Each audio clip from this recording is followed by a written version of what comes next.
the clickety-clack and the sound of the belt over the pulleys and the feel of it when you're moving it with your feet. It's hypnotic. When I'm sewing with a treadle machine or an older machine, it kind of gets you into a trance of sorts, and it's wonderful because everything else disappears. At Billy's Make and Mend in the Western Catskills, Billy Hancock tends to hundreds of vintage sewing machines, repairing, maintaining, instructing their users, and of course, sewing. We met up at his shop in Delancey, New York. Hi, everybody in Radio Land or Podcast Land. I'm old. I'm Billy Hancock, and we are at Trillium Acres, the fun name we call our property here in Delancey. It's our power couple name. I'm Billy or William, and my wife is Tracy, so it's Trillium, Tracy and William. We've been up here it's going to be 5 years in August, and we absolutely love the Catskills. We love Delaware County. We love Delhi.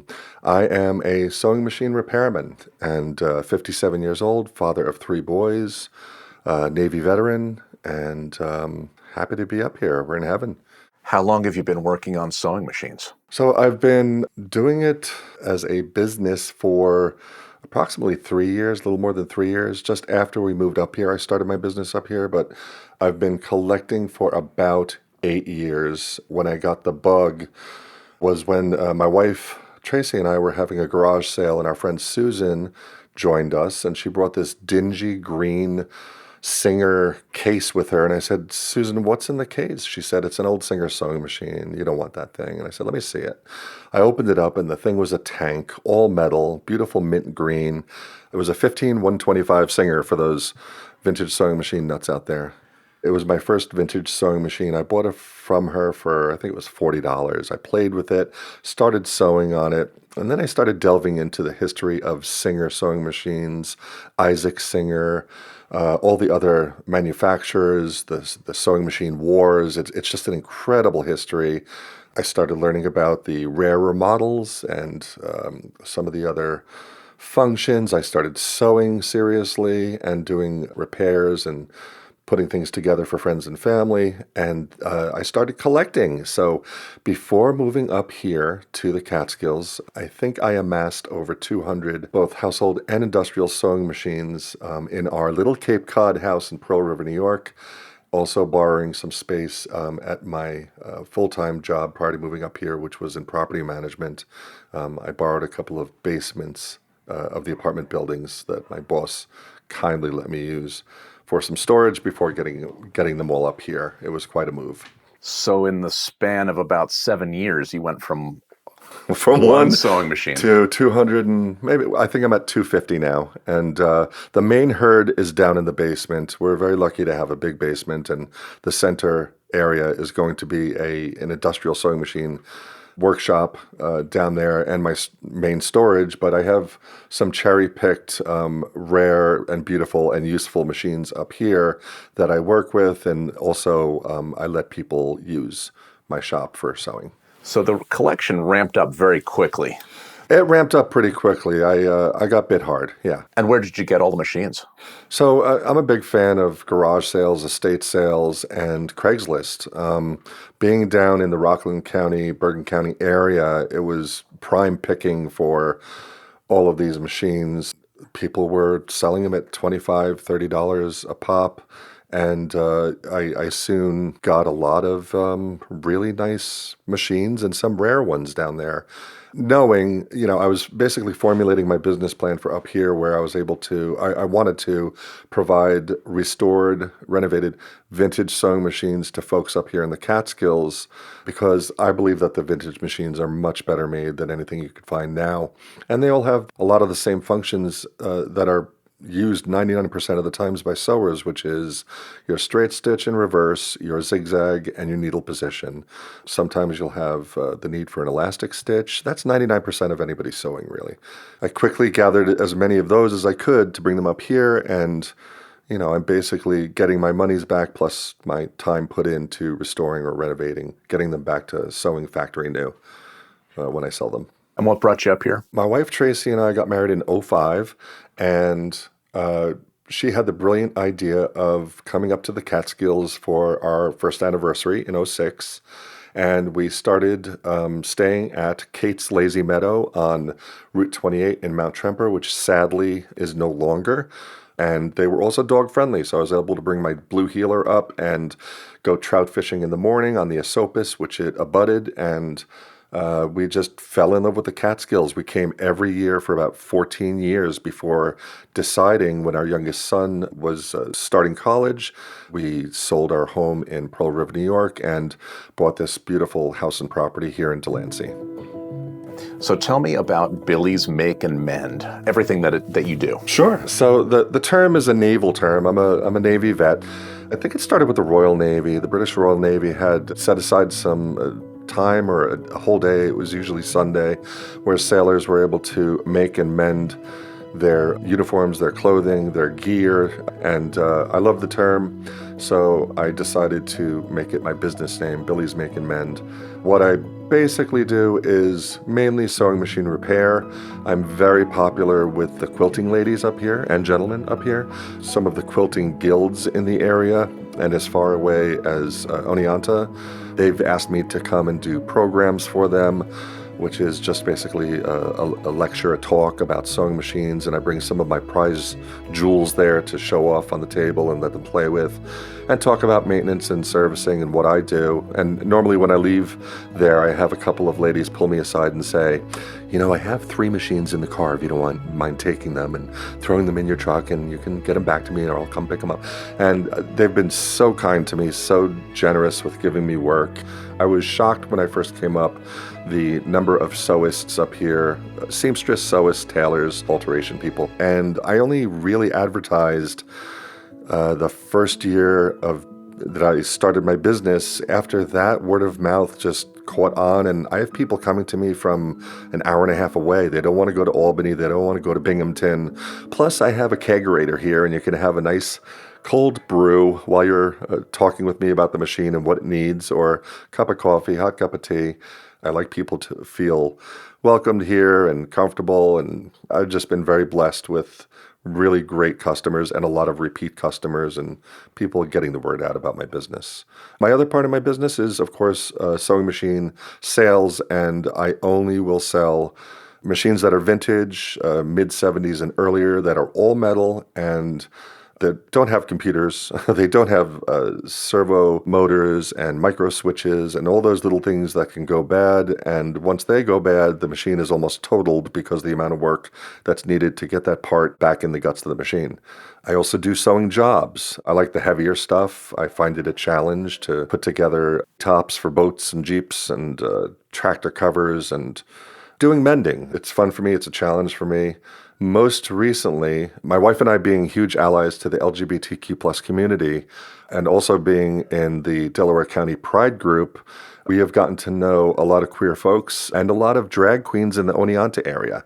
I'm working right now with a wonderful, fantastically talented drag queen named Lily Bola, who asked me to work with her to get a wardrobe together for a pageant that's coming up in March, and I'm super excited to do that. It's my first time doing something of this nature, and being a fan of drag, and Lily, of course, I'm probably her biggest fan. It's just like a dream come true, and I'd love to have more drag queens see what we're doing here and get some more wardrobes, costumes, whatever you want to call it, together for them. Hopefully help them out, and I do some business. Tell me a little bit about the history of the sewing machine. How did it change how we dress and live? What were we doing before sewing machines? Well, before sewing machines, we were hand stitching. It took up a huge amount of time, and it was tedious. The sewing machine was a disruptive industry. It was a disruptive invention, meaning they found something that did a job in such a lightning quick way from the previous mode that it just changed the world, really. I believe Gandhi once said it was the only machine that he really approved of, or something like that, where he said, this is liberating. It's liberating for women, it's liberating for people, and he also sewed. So in the beginning, when sewing machines first emerged, there were several inventors that came up with a lock stitch machine. That's your basic first stitch that was developed and was the breakthrough. It enabled a needle to pass through the fabric, loop around the bobbin case or carriage using a hook, and forming a lock stitch, essentially doing a job that was normally done by hand in infinitesimal amount of time comparatively. Sewing machine inventors were all competing against one another, and Isaac Singer was a brilliant man, but he wasn't an original guy. He took something that someone else made and he made it better. He was a brilliant businessman as well. His was the first company that started the layaway plan. People were able to take a look at this machine, which was like 6 months' salary for their husband, and they were able to put, $2 a month towards it and pay it off. So he sold millions of machines in his own lifetime and, countless others afterwards. He was a bit of a scoundrel too, wasn't he? Well, Isaac Singer was a scoundrel, and he had many mistresses. He was really outcast from American society and ended up living in England, where he had his last mansion built. American society did not like the fact that he had several mistresses and many children with those mistresses, and he was just carrying on like business as usual, but he was really shunned by the high society. He was one of the richest men in the world, yet he was an outcast. He was a character. When he passed away, the court battles were epic. Talk about a nasty a nasty time in the courts with all the mistresses and wives and ex-wives coming out of the woodwork and the children. He left quite a legacy in many ways.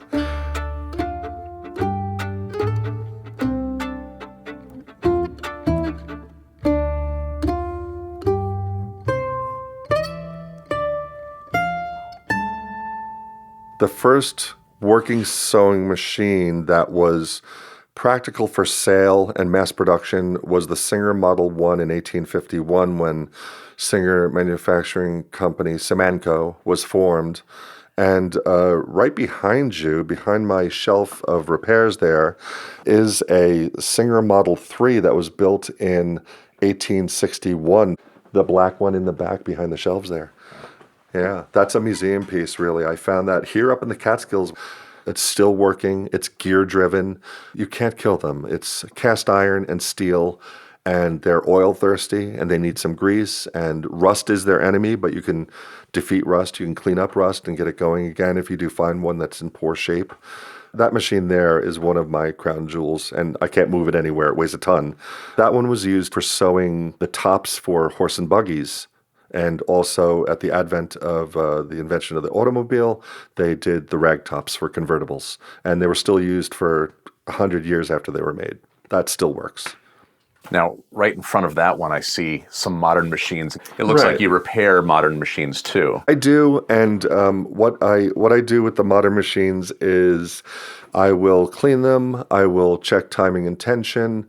When it comes to modern machines that have those little servo motors and micro switches and motherboards and such, I tell folks straight up when they bring them to me, if there's an error code, you're best off sending it to the dealership and let them do it, because they have the diagnostic tools to see exactly what it is, and you may be charged an arm and a leg, but they're going to fix it quicker than I could by swapping out parts to find the problem. I don't do that.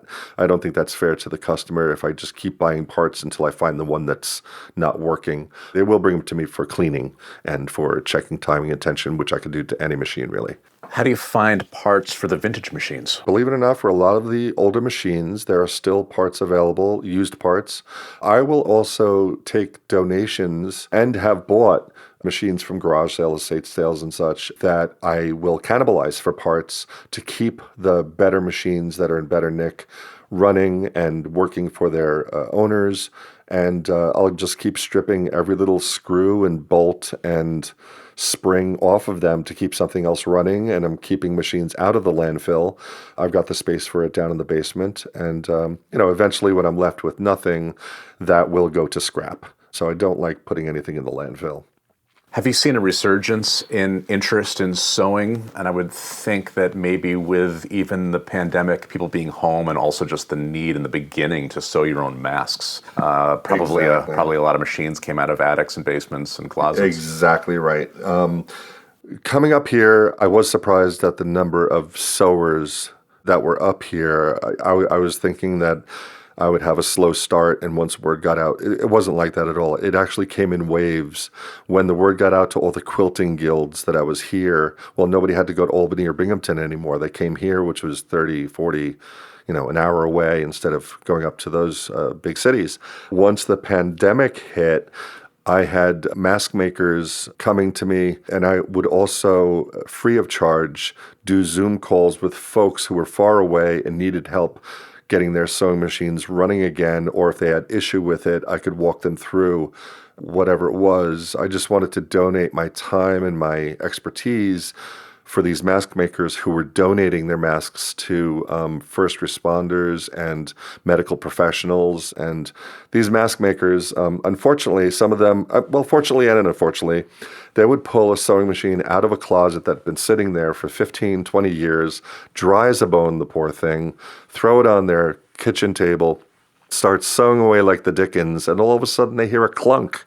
And Billy, I heard this horrible noise, and I would say to them, yes, that is your gears dying inside, and those plastic gears of your 70s or 80s or 90s machine that you haven't done anything with, and you should have cleaned and oiled, and I could have done this with you over the phone or through a Zoom call.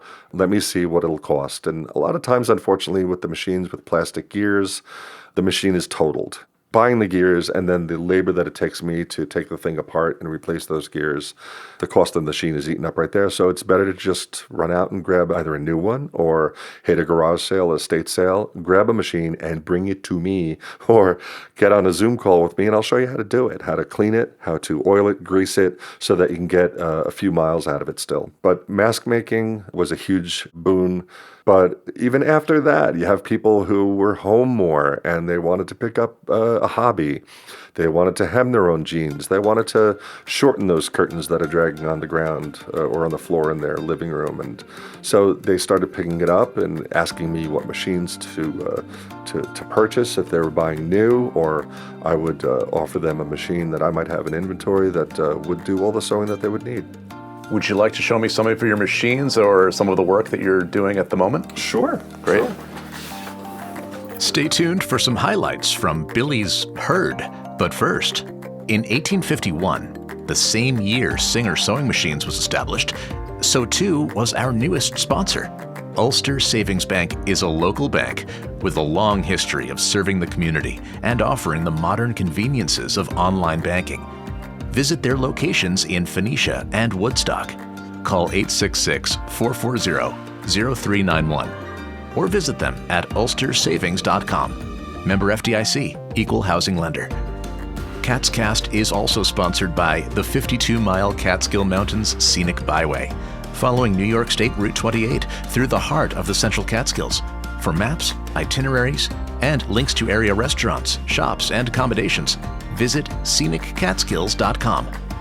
And by the Mountain Eagle, covering Delaware, Greene, and Schoharie counties, including brands for local regions like the Wyndham Weekly, Schoharie News, and Catskills Chronicle. For more information, call 518-763-6854 or email mountaineaglenews@gmail.com. Back at Billy's Make and Mend in Delancey, New York, Billy jokes that he has a hoard, or herd, of sewing machines, about 250 of them, in various states of operation. He showed me quite a few of them, and here are some highlights from that tour. Well, we could actually start right here, and behind me is one of my go-to sewing machines, but also one of the crown jewels of Billy's Make and Mend, and it's the Singer 431G. And the G denotes that it was made in a German factory that is no longer. And that machine was made in 1965. It was only made for 1 year, and it was the pinnacle of the vintage Singer sewing machine design and engineering. What makes this machine very special? Number one is the German factories, their machining tolerances were very tight. It's a very smooth machine, everything built very well on it, but it does a whole host of functions. It has built-in cam stacks, which means you're able to do embroidery stitches that are already built into the machine, all mechanical, no computers, no micro switches, no servo motors, one motor, and all metal except for some plastic where it's acceptable, never in the gears. You don't want plastic gears. If we come over here, we have a lovely Juki Baby Lock, the EA605 Serger, which is a brilliant machine, made, I believe, in the 70s. I have a couple of these because I sought them out because they're all metal machines. They sew beautifully. They're highly portable, and they're just brilliantly made. Look at that beautiful green. Come on. This is a machine that a customer just brought to me today. This is the Elna Supermatic, a wonderful machine and actually brilliantly designed. There was a Spanish gentleman who was unfortunately caught up in the Spanish Civil War. He came up with the idea of having a sewing machine manufactured that would be good for people on the run. Unfortunately, refugees and such needed to have something that was portable. And if they're moving around to get away from the fighting, they would still be able to mend and make their clothing and household goods, whatever they needed. So he came up with one that was the Elna number 1, also nicknamed the Grasshopper. And much like the Elna Supermatic, it had designed with it a carrying case that turns into a tabletop sewing machine bed. So when you take this cover off and put it on a table, it acts as your work surface, but when you take the case or the cover off of the machine, you have a free arm sewing machine so you can more easily sew hems and cuffs and such and sleeves. Brilliant machine, all metal. Has a cool function where you can actually put a knee lever in a shaft in the machine, and when you have the machine at the edge of the table, you're using your knee to actuate the motor. So highly portable, all metal, you can't kill them. And again, they're oil thirsty and just a brilliant design. What are you doing to it? This is an unknown animal. I have no idea what's going on with this. So that'll go on the workbench, and I will first clean it and inspect it and check the motor, check the brushes, all that good stuff, make sure that everything is there before I start it up, because you don't want to fire up an old machine without first making sure that nothing is going to bash into something else and break something, because parts are hard to find. A lot of times, because they're all metal and very little happens with them, unless it was dropped, it'll start right up, and I'll give it some Billy love with the oil and the grease and all the best products that I can find to put into it, and check the timing and tension. And then I'll sew it off, and I'll leave my sample sewing patch underneath the needle, so the owner, when they pick it up and bring it home, they see that I did every stitch that this machine can do, and they can do it too. And if they start fiddling around with the bobbin tension, oh, just don't touch the bobbin tension, people, please. That's my biggest pet peeve, is people who want to play with the bobbin tension. Did I mention bobbin tension? I'll get her sewing to like factory new, make sure the tension's right, and give them a little heads up on the operation of the machine if they've never used it before, if it's a new acquisition for them. I'll give them a little history if they're into it. A lot of people like to hear where this machine came from and who designed it and what it was meant for. What we have here is the Singer 29-4. This machine was called the Cobbler, still called the Cobbler. This one is kind of rare because in the US we didn't have the hand wheel along with the treadle base that normally the machine was sitting on. And what's really ingenious about this machine is the presser foot, which presses down on your fabric. It actually is omnidirectional. You could turn it around 360 and your work will be moved in any direction. So it's much easier to work in tight spaces on this machine. This machine can go another 100 years. The sound to me is hypnotic. When I get a treadle machine going, when you're using a treadle, the clickety-clack and the sound of the belt over the pulleys and the feel of it when you're moving it with your feet, it's brilliant. It's hypnotic. When I'm sewing with a treadle machine or an older machine, it kind of gets you into a trance of sorts, and it's wonderful because everything else disappears, and you're just concentrating on your work, which is the fabric. Your work is the fabric that's under the needle, under the presser foot, and you're at one with the machine. So I really enjoy sewing on many different machines. This one is kind of brilliant because the drawer is still attached to it. You don't find them with the drawer. Here we have, right next to our 29.4 is a 246.3. And what I also love about finding these machines is the history that came with the machines.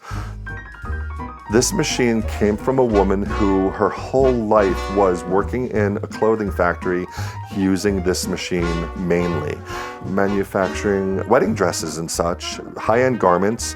She was an expert at this machine. This machine, it was offered to her from the factory, and I found that a lot of the times when people retired from these clothing factories, they were offered their machines to buy them, to bring them home, to use them in their little cottage industries and keep sewing if they wished. And a lot of people did do that. So she kept making prom dresses, wedding dresses and such with this machine until she was done. She was just done and said, you know, it's going to someone who's going to use it. And, you know, a lot of people are very happy knowing that it's coming to a shop where it's still going to be used, not just turned over and flipped or sitting there. It came in its original table with original motor, with original lighting. And it also has the offshoot, the little ramp where the cutoffs from the serging process went into a waste basket right next to it. So I've never seen one like this, and it was just brilliant to find it in this condition. Here's another brilliant machine right here, the Singer bar tacking machine. That's the machine that will form those reinforcing stitches on your belt loops, on your jeans or pockets. And this is one of those specialty machines where you don't see every day. Even fashion designers and people who do high inventory or make a lot of clothing, they won't have this machine a lot of times in their shops. So I offer my services and my machines that do these specialty stitches to local folks and designers to do production runs if they want. That one is a 240 volt, so I had our wonderful electrician run a line specifically for it in my shop, and so she will live here right there forever. This machine here is a Wilcox & Gibbs high-speed sewing machine, which has a brilliant rotary take-up lever in the front of the machine. One of the fastest early machines ever made. This I actually bought from the original tailor who bought it when it was new. His whole life was sitting at this machine. Some of these machines have amazing histories, and some of the things that I find inside the cabinets and drawers are very personal. Mass cards, notes to friends and family.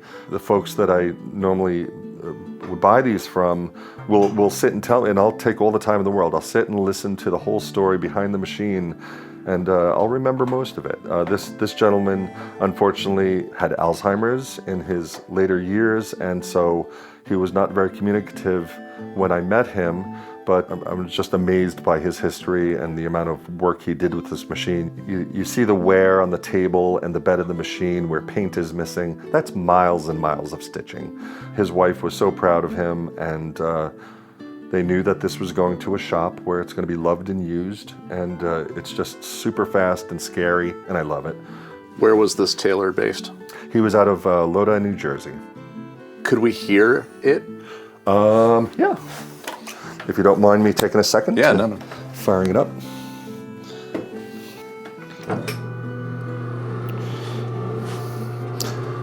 So most of the older machines had what's called a clutch motor, and the clutch motor means that you have an actual clutch that will engage the motor's pulley with the belt which runs up to the hand wheel of the sewing machine.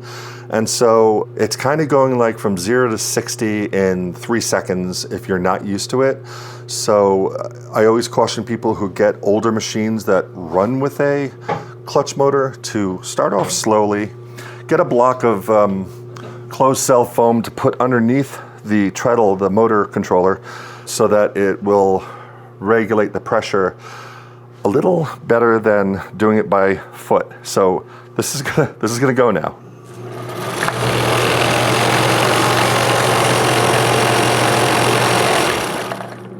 So if you feather it,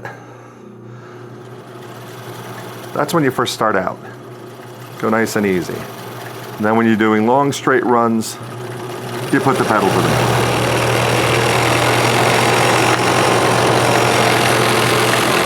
This is one of the fastest sewing machines made. I think it comes out to 6,000 stitches per minute. But brilliant machine, obviously miles and miles of sewing done on it, but you can't kill them, all metal.